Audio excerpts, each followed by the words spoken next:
ಸಂರಕ್ಷಣೆ ಅಗತ್ಯತೆ ಹೌದು ಎಂಬ ವಿಷಯದ ಕುರಿತು ಮಾತನಾಡಲು ಬಯಸುತ್ತೇನೆ. ಉತ್ತರಂ ಯತ್ ಸಮುದ್ರಸ್ಯ ಹಿಮಾದ್ರಶ್ಚೈವ ದಕ್ಷಿಣಂ ವರ್ಷಂ ತತ್ ಭಾರತಂ ನಾಮ ಭಾರತಿ ಯತ್ರ ಸಂತತಿ ಎಂಬ ಭವ್ಯ ಭಾರತದ ಕಡೆಗೆ ಜಗತ್ತು ನಿಬ್ಬೆರಗಾಗಿ ನೋಡಬೇಕಾದರೆ ಅದಕ್ಕೆ ಕಾರಣ ಭಾರತದ ಭವ್ಯ ಸಂಸ್ಕೃತಿ ಮತ್ತು ಪರಂಪರೆ. ಅಂದಿನ ಜನಜೀವನದ ನೈಜ ಪ್ರತಿಬಿಂಬಗಳಾಗಿರುವ ಸ್ಮಾರಕಗಳು ಈ ಭವ್ಯ ಪರಂಪರೆಯ ಜೀವಂತ ನಿದರ್ಶನಗಳಾಗಿವೆ.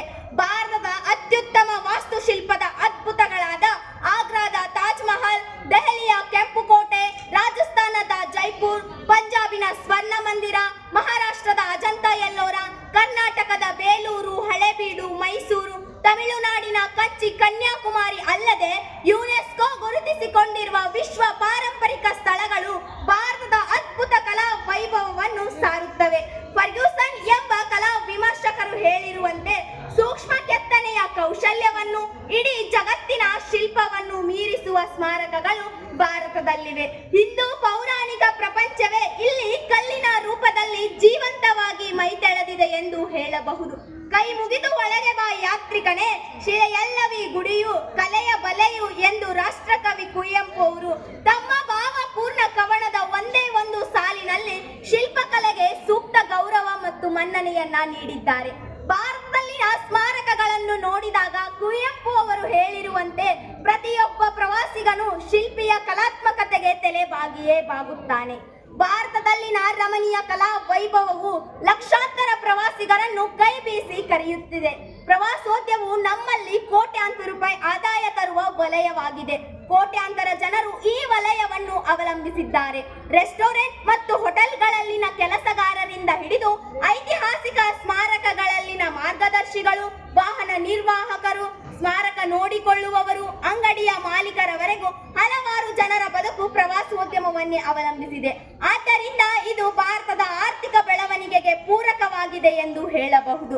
15/12/2024ರಲ್ಲಿ ದಿ ಹಿಂದೂ ಬಿಸಿನೆಸ್ ಲೈನ್ ನಲ್ಲಿ ಪ್ರಕಟವಾದ ಸುಸ್ಥಿರ ಪ್ರವಾಸೋದ್ಯಮಕ್ಕೆ ಭಾರತದ ಹಾದಿ ಎಂಬ ಲೇಖನದ ಪ್ರಕಾರ ದೇಶದ ಜಿಡಿಪಿಗೆ 6.8% ಪ್ರವಾಸೋದ್ಯಮದ ಕೊಡುಗೆ ಇದೆ. ಪ್ರವಾಸೋದ್ಯಮದಿಂದ ದೇಶದ ಜಿಡಿಪಿಗೆ ಕೊಡುಗೆ ಪಡೆಯುತ್ತಿರುವ ರಾಷ್ಟ್ರಗಳ ಪಟ್ಟಿಯಲ್ಲಿ ಭಾರತ 10ನೇ ಸ್ಥಾನದಲ್ಲಿದೆ.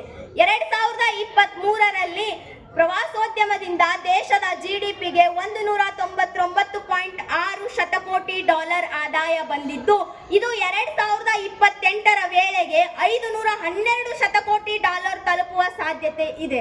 ದೇಶದಲ್ಲಿ ಪ್ರವಾಸೋದ್ಯಮದ ಬೆಳವಣಿಗೆ 7.1% 39 ಮಿಲಿಯನ್ ಉದ್ಯೋಗ ಸೃಷ್ಟಿಸಿದೆ. ಪ್ರಸ್ತುತ ದೇಶದಲ್ಲಿ 9.2 ಉದ್ಯೋಗಗಳು ಪ್ರವಾಸೋದ್ಯಮವನ್ನೇ ಅವಲಂಬಿಸಿದೆ.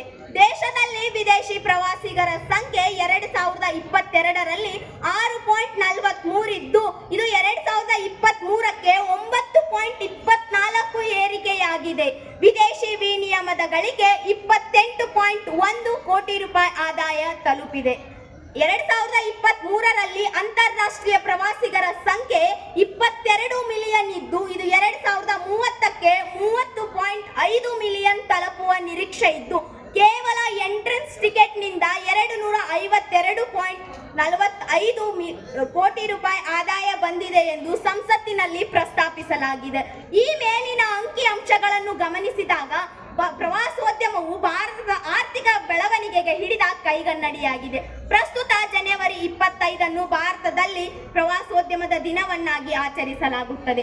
ಪ್ರವಾಸೋದ್ಯಮದ ಮಹತ್ವ ಮತ್ತು ಅದು ಭಾರತದ ಆರ್ಥಿಕ ಬೆಳವಣಿಗೆಯಲ್ಲಿ ವಹಿಸಿದ ಪಾತ್ರದ ಬಗ್ಗೆ ಜನರಿಗೆ ತಿಳಿಸಲು ಇದು ಒಂದು ಪ್ರಮುಖ ದಿನವಾಗಿದೆ. ಪ್ರಸ್ತುತ ಗಂಭೀರ ಜಗತ್ತಿನಲ್ಲಿ ಸ್ಮಾರಕಗಳನ್ನು ರಕ್ಷಿಸಬೇಕು. ಅವುಗಳು ಇರುವ ರೀತಿಯಲ್ಲೇ ಸಾಧ್ಯವಾದಷ್ಟು ಕಡಿಮೆ ಬದಲಾವಣೆಗಳೊಂದಿಗೆ ಅವುಗಳನ್ನು ನಿರ್ವಹಿಸುವುದೇ ಸಂರಕ್ಷಣೆ. ನಮ್ಮ ಪೂರ್ವಜರ ಬದ್ಧತೆಗಳು ಮತ್ತು ಸಾಧನೆಗಳಂತೆ ಅವುಗಳನ್ನು ಅತ್ಯಾಧುನಿಕವಾಗಿ ಪ್ರದರ್ಶಿಸಬೇಕು. ನಮ್ಮ ಕಡೆಯಿಂದಾಗುವ ಸ್ವಲ್ಪ ಪ್ರಯತ್ನವು ತೀವ್ರ ಬದಲಾವಣೆ ಮಾಡಬಹುದು.